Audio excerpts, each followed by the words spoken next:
Welcome back to another one of our node by node challenge videos where we're going through every single node within the Blender Workspace and shader menu for version 4.3. We've gone through all the inputs and outputs. We're onto the color section. We've gone through a few of the colors, and now we're onto invert color.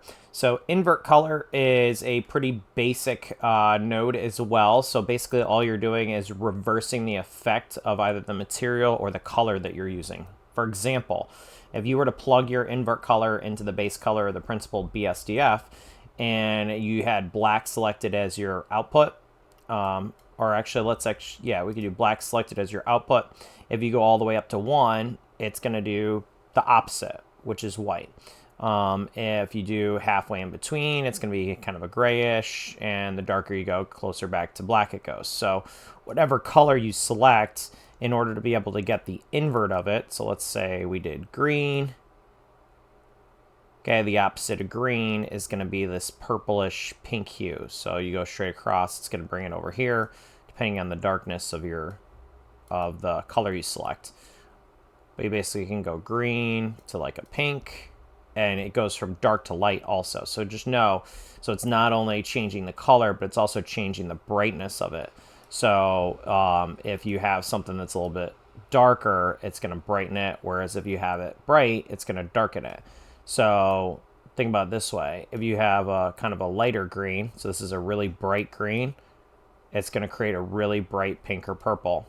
If you have a really dark color, all right, so let's say we chose a really dark green as the underlying color, the opposite is going to be a super light pink. So it's not going to be a dark pink, it's going to be a super light pink. So it doesn't just go the opposite side of the wheel, it goes the opposite side of the wheel and then jumps it up to the color level. So that's something to keep in mind when you're going through and adjusting these and doing the opposite. Just know it also affects the brightness. So if you have something that's dark that you're reversing, it's going to have an effect on it. So for example, let's say that we had a noise texture into a hue saturation value node, into a color ramp, plug the color into this color. Okay, so right now the base one is kind of like a zebra-ish pattern where it's black and white straight up and down.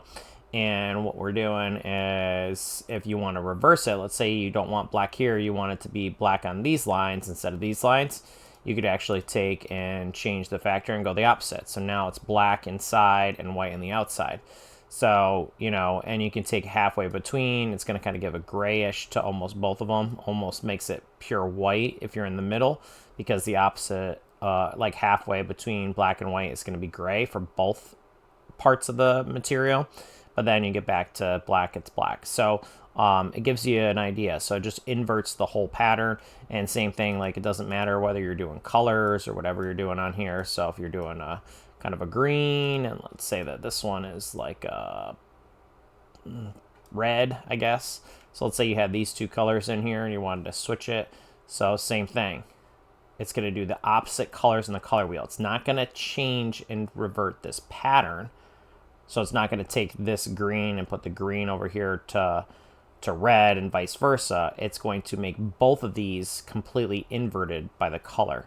So it's going to take, and it's now going to create a teal and like a whitish, because it's a dark green. So it's going to create a really light pinkish color, which is what this says, even though it looks white. And then the red is going to go to teal, because that's going to be on the opposite side of the color wheel.